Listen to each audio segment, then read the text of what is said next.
sidoo kale bariga dhexe runtii wuxuu ka mid yahay meelihii bini'aadamka xadaaradii ugu horeysay bini'aadamka ee la bilaabay bariga dhexe markaan leenahay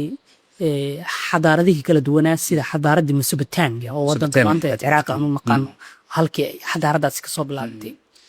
sidoo kale xadaaradii Farisiyiinta oo Iran iyadana muuyiinta oo dowladda islaamka xilliga dambe ahayd laakiin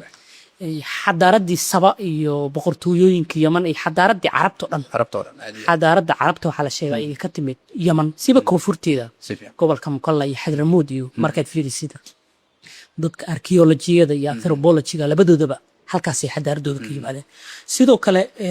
xadaaradda kale oo isheed oo taas aabaha u ahaa la dhihi karo waa xadaaradii faraaciniintii Masar oo masaaridu dad xadaarad weyn oo adduunka dhan ku soo gudbiyay sidoo kale xadaaradahaas ayaa udub dhexaad u ah bariga dhexe oo la soo xasuusanayo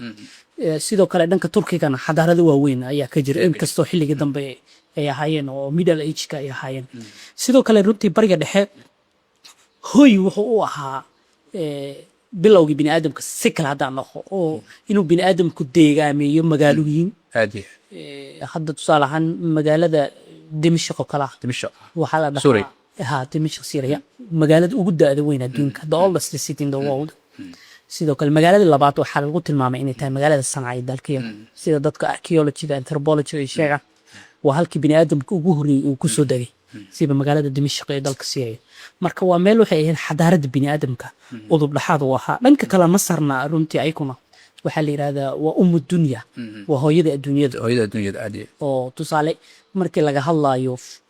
bini'aadamka bilowgiisii meelihii ka soo farcameen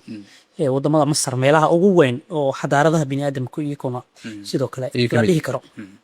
sidoo kale bariga dhexe waxaa ku yaala marinada ganacsiga adduunka isku xiga qayb ka mid ah sida hadday noqoto